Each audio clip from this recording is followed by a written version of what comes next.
feel this way forever. I'm sorry, Miss Jackson. Ooh, I am for real. Never meant to make your daughter cry. আসসালামু আলাইকুম, আমার নাম মোহাম্মদ আমিনুল ইসলাম অনিক আর আমি আপনাদের সবাইকে স্বাগতম জানাচ্ছি আমার ইউটিউব চ্যানেল অনিক্স ওয়ার্ল্ডে। তো আজকের ভিডিওতে আমি আপনাদের সাথে কথা বলবো গত মাসে মানে 2018 সালের এপ্রিল মাসে আমার পড়া গ্রাফিক নভেল এবং বইগুলো নিয়ে। প্রথমে আমি যে বইটি পড়েছি সে বইটির নাম হচ্ছে টং লিং। বইটি লিখেছেন লীলা মজুমদার। এটি হচ্ছে একটি কিশোর ক্লাসিক উপন্যাস। বইয়ের গল্পটি এরকম: বইয়ের প্রধান চরিত্র চাঁদ নামের একটি কিশোর ছেলে, তাদের বাড়ির পিছনে তার একটি গোপন আস্তানা রয়েছে আর সে তার সেই আস্তানাটির নাম দিয়েছে পেরিস্থান। আর তার এই আস্তানাটির খবর সে ছাড়া আর কেউই জানে না, শুধুমাত্র জানে তার বন্ধু বিশে। আর বিশে প্রতিদিন তার কুকুর সিংহকে নিয়ে সেখানে লুকিয়ে আসে এবং তারা সেখানে বসে সারাদিন আড্ডা দেয়। সামনে পুজো, আর এই পুজোতে একটি নাটকের প্রতিযোগিতার আয়োজন করা হয়েছে আর এই প্রতিযোগিতায় গ্রামের সকল ক্লাবগুলো অংশগ্রহণ করবে। আর এই ক্লাবগুলোর মাঝে চাঁদের ছোট কাকার ক্লাবটিও রয়েছে। আর চাঁদ তার ছোট কাকার ক্লাবের হয়ে এই নাটকে অংশগ্রহণের জন্য একটি ছোট পার্ট পেয়েছে। আর তাছাড়াও তাকে এই নাটকের জন্য নকল দাড়িগোঁফ জোগাড় করারও দায়িত্ব দেওয়া হয়েছে। এদিকে হঠাৎ একদিন তার পেরিস্থানে একজন অপরিচিত রহস্যময় লোক আহত অবস্থায় হাজির হয় আর চাঁদ তাকে সেখানে থাকতে দেয়। সেই লোকটির নাম কালো মাস্টার। আর কালো মাস্টার পেরিস্থানে আসার পর থেকেই বিশেষ সেখানে আসা বন্ধ করে দেয়। আর এদিকে তাদের ক্লাবের হয়ে নাটকে অংশগ্রহণ করার ক্ষেত্রে একের পর এক সমস্যা দেখা দিতে থাকে আর এভাবেই গল্পটি এগুতে থাকে। খুবই সাধারণ একটি গল্প আর সেটা সহজ গতিতে সরল পথে এগিয়ে গেছে। গল্পে তেমন কোনো মোড় নেই, তবে শেষে একটা টুইস্ট রয়েছে। আমি নিশ্চিত আমার মতো অনেক পাঠকই সেই টুইস্টটি অনেক আগে থেকে আন্দাজ করে ফেলতে পারবেন। বইয়ের প্রথম কয়েক পৃষ্ঠা পড়ে বেশ অসামঞ্জস্য লেগেছে, তবে কিছুদিন এগোতেই সেটা দূর হয়ে গেছে। সব মিলিয়ে বইটি আমার মোটামুটি লেগেছে। আসলে আমি বইটি পড়ার আগে ভেবেছিলাম যে এটি একটি কিশোর অ্যাডভেঞ্চার বই, কিন্তু মোটেও সেটা সেরকম কিছু নয়, তাই মূলত হতাশ। তবে খুবই কম পৃষ্ঠার একটি বই, যদি হাতে সময় থাকে তাহলে পড়ে ফেলতে পারেন। এরপর আমি একটি বাংলা গ্রাফিক নোভেল পড়েছি, এটার নাম হচ্ছে অ্যামাজন অভিযান। এটি লিখেছেন কমলেশ্বর মুখার্জি।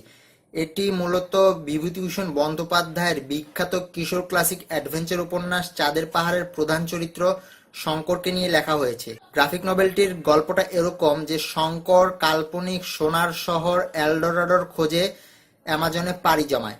তো সব মিলিয়ে এই গ্রাফিক নোভেলটি আমার বেশ ভালো লেগেছে। শঙ্করের সাথে অ্যামাজনে অভিযান বেশ জমে উঠেছিল এবং সব মিলিয়ে অসাধারণ একটি অভিজ্ঞতা, তাই আমি এটা সবাইকে পড়ার জন্য রেকমেন্ড করব। এরপর আমি যে বইটি পড়েছি সেটির নাম হচ্ছে আমার কৈশোর। বইটি লিখেছেন আমাদের সবার প্রিয় লেখক, তিন গোয়েন্দা স্রষ্টা রকিব হাসান।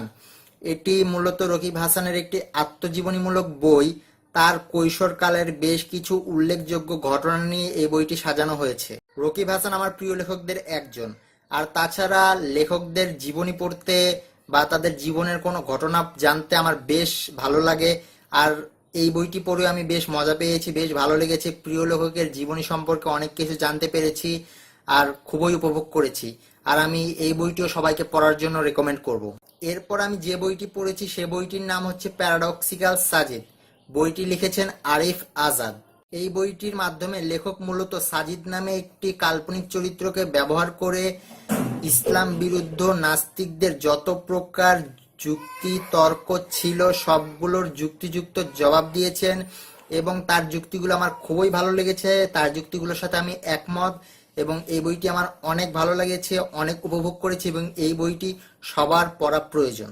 আর গত মাসে আমার পড়া সর্বশেষ বইটির নাম হচ্ছে Magnus Chase and the Gods of Asgard the Hammer of Thor. বইটি লিখেছেন রিক রায়োডেন। এটি হচ্ছে ম্যাগনাস চেস ট্রিলজির দ্বিতীয় বই। আর এই বইয়ের গল্পটা এরকম: থরের হ্যামার হারিয়ে গেছে আর সেটাকে খুব শীঘ্রই খুঁজে বের করতে হবে, তা না হলে জায়ান্টসরা মিডগার্ড মানে পৃথিবীতে আক্রমণ করবে এবং পৃথিবীকে ধ্বংস করে ফেলবে। আর থরের হ্যামার খুঁজে বের করার দায়িত্ব এসে পড়ে ম্যাগনাস চেসের উপর।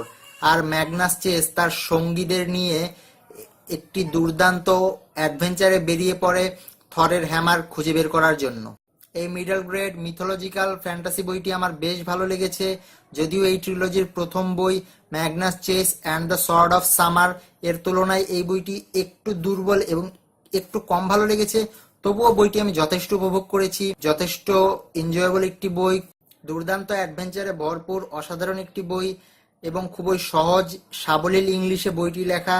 সবাই খুব সহজেই এই বইটি পড়ে ফেলতে পারবেন এবং আশা করি আমার মতো সকলেই বেশ উপভোগ করবেন বইটি।